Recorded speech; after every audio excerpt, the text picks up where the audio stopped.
యేసుక్రీస్తునామంలో మీకు అందరికీ వందనములు. అంతటా అందరూ మారు మనసు పొందమని దేవుని ఆజ్ఞ, దేవుని వాక్కును చూస్తాం. యేసుప్రభు ఈ లోకంలోకి వచ్చినప్పుడు ప్రతి ఒక్కరూ మారు మనసు పొందాలి అని ఆయన చాలా స్పష్టంగా చెప్పినారు.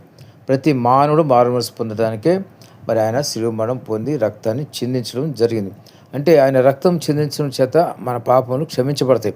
ఎప్పుడైతే యేసు ప్రభువా నన్ను క్షమించు, నా పాపాలను క్షమించు అని మీరు దేవుని దగ్గరికి వెళ్ళి మరి వేడుకుంటారో, ప్రార్థన చేస్తారో, అప్పుడు దేవుడు పాపాన్ని క్షమిస్తాడు. అదొకటే కాదు, పాపాన్ని ఒప్పుకుని విడిచిపెట్టేవాడు కనికరం పొందిన దేవుని వాక్యం ఉంటుంది. మరి పాపాలను ఒప్పుకుని విడిచిపెడితే దేవునికి కనికరం ఉంటుంది. అదే పాపం నిమిత్తం పశ్చాత్తాపం కూడా కలిగి ఉండాలి. హృదయాంతరంలో చేసిన తప్పని మీకు గ్రహింపు కలగాలి. అదే పశ్చాత్తాపం. ఆ విధంగా పశ్చాత్తాపం కలిగి ఉండాలి. మరి ఆ సమయంలోనే పరిశుద్ధాత్మ దేవుడు మీకు సన్నిహితంగా జీవిస్తాడు. పరిశుద్ధాత్మ దేవుడు మీలో నివసించడానికి ప్రయత్నం చేస్తాడు. ఎప్పుడైతే మీరు పరిశుద్ధంగా ప్రయత్నంగా ఉంటారో ఆ పరిశుద్ధమైన హృదయంలో మరి పరిశుద్ధాత్మ దేవుడు నివసించి మిమ్మల్ని నడిపిస్తూ ఉంటాడు. గమనించండి, జ్ఞాపకం చేసుకుని ఒకవేళ మీరు మారు మనసు లేకపోతే కనుక పరలోక రాజ్యంలో ప్రవేశించలేరు. పరిశుద్ధి లేకుండా ఎవరు పరలోక రాజ్యంలో ప్రవేశించలేరు. మారు మనసు అంటే నూతనమైన మనసు కలిగి ఉంటాం. అంటే పాప స్వభావంపై నూతనమైన స్వభావం రావడం. ఎవరికి వస్తుందో స్వభావం?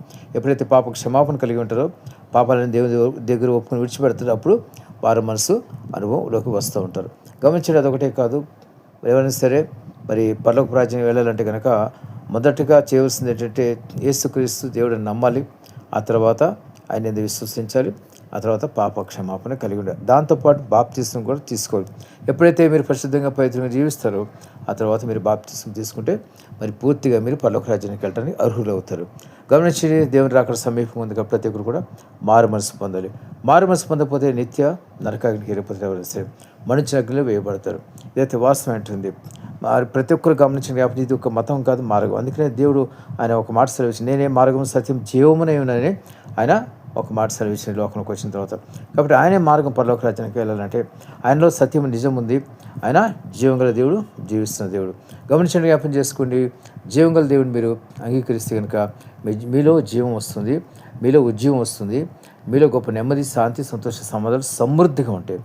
దేవుడు ఆ విధంగా ఆయన శక్తితో నింపుతాడు. మీరు పాపాలు చేయకుండా మీరు ఉండగలుగుతారు. పాపాన్ని జయించే శక్తి మీకు దేవుడు అనుగ్రహిస్తాడు. మీరు ఎటువంటి పాపం వేస్తే దేవుడు క్షమిస్తాను రండి అని ఆయన సెలవిస్తున్నప్పుడు మీరు అవకాశం ఉండగానే, నేడు అనే రోజు ఉండగానే మీరు దేవుని దగ్గరికి వచ్చి దేవుని దగ్గర మీ పాపాలని ఒప్పుకొని విడిచిపెట్టండి. ఎందుకంటే ఈ యుగాతం ముగిసిపోతుంది, యుగం అయిపోతుంది. ఇంకా మరి ఒక అవకాశం ఉండదు. మనిషి జీవించినంతసేపే మరి ఏదైనా సరే చేయగలుగుతాడు. మనిషి చనిపోయిన తర్వాత ఎటువంటి మారు మనసుకి ఆస్కారం లేదు, ప్రార్థించడం కూడా ఆస్కారం లేదు. రెండో రాకడ త్వరగా రాబోతుంది. రెండో రాకడికి ముందుగా మీరు దేవుణ్ణి తెలుసుకోవాలి, మారు మనసు పొందాలి. రెండో రాకడికి ముందుగా లేదా మీ మరణానికి ముందుగా దేవుని తెలుసుకుంటే పరిశుద్ధ పట్టణానికి, పవిత్ర పట్టణానికి